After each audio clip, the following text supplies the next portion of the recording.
Hello, I'm Dr. Conor Bell, and I'm the professor of Bassoon at Middle Tennessee State University. This video is to help you prepare for the technical etude for your mid-state auditions if you're 11th and 12th grade. In this etude, one thing that you have to keep in mind is it's really difficult. There are a lot of accidentals, there are tricky rhythms, lots of mixed articulations all over the place. And so for you to have a good chance of performing it well and at the best of your abilities, you're going to need to spend a lot of time practicing it very slowly. In this, always be going with a metronome. The indicated tempo, 66 to 72, I think is very quick. If your final tempo is at 60 or even 56, I think that's perfectly reasonable.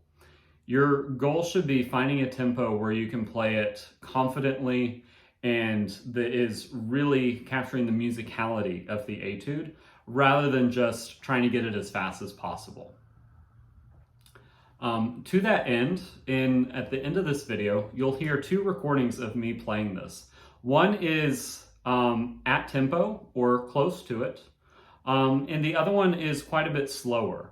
I'm hoping that the quite a bit slower one will be something that you can use to practice along to while you're getting to know the etude. I also strongly encourage you to use your metronome all the way through this so that you're making sure you're playing the rhythms accurately and you're keeping time well. Let's take a look at a few of the tricky things in this. The dynamics are going to be a big challenge. If you look with me in measure 2, we start off mezzo forte and I actually kind of crescendo as I go right up until that piano. That piano should be a subito gesture. So da-dee-da-da-da,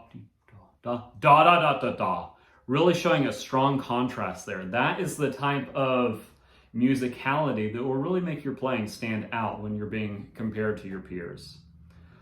Similarly, in the next line, when we go up this chromatic scale, da-da-da-da-da-dee, da-da-da-dee-da-da-da-da-da-dee, da-da-da-dee-da-dee, really drop down at the mezzo pianos. If you drop down all the way to piano, no one's going to know the difference and it's going to make it all the more dramatic. So drop down as much as you can and still play it cleanly. Speaking of which, in that measure, this is measure 4, we begin with a chromatic scale starting on an F sharp and then resolve to this dotted 8/16 note 8 thing on C, G, C, root, 5th, root. And then we plane up chromatically. And so C sharp to G sharp is a perfect 5th. And then up a half step, D to A is another perfect 5th. Up another half step, E flat to B flat is another perfect 5th. If all that music theory doesn't make sense to you yet, that's okay. The point is, the difference between the upper and lower notes at the end of that measure, C sharp, G sharp, D, A, E flat, B flat, stays the same. So if you're comfortable with those scales and those keys, then you can just concentrate on the lower notes as you're playing this, almost as if you're playing instead of the complete passage. That will reduce the amount of information you're concentrating on and set you up for success. Same thing applies in measure 5. Let's take a look at the lyrical passage that begins with pick ups to the 9/8, that's measure 6. In here, make sure we really drop down to a piano, but you have really fast air. Like you're really engaging with your abdominal muscles out away from the center of your body. So that you can get a smooth slur. And also make sure you're not like me, who's been talking for a long time and their reed has dried out.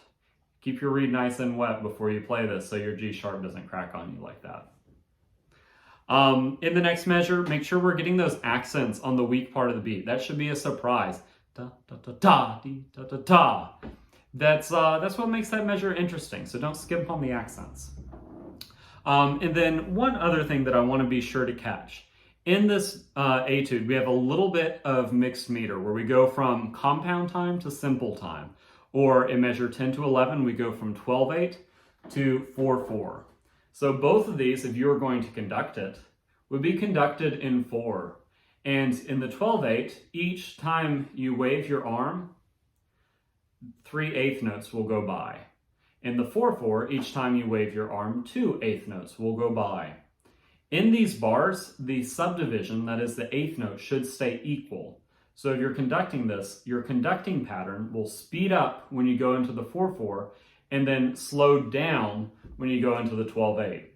If you count out loud like this, 1 and 2 and 3 and 4 and 1 and 2 and 3 and 4 and 1 and 2 and 3 and 4 and you'll be ready to go when you're playing this. That does make it harder to use with a metronome. If you set your metronome really fast and let it be the eighth note, then you can keep it on as you're going from measure to measure. Otherwise, I just walk around your house counting 1 and 2 and 3 and 4 and 1 and 2 and 3 and 4 and until everyone else in your home is sick of it. At that point, you'll be able to do it cleanly. In the last line, dynamics. Make sure that you are playing the dynamics really suddenly and really exaggerated, and you're not missing the articulations while you're doing it. It's very tricky, but if you keep it slow for a long time, you'll be set up for success.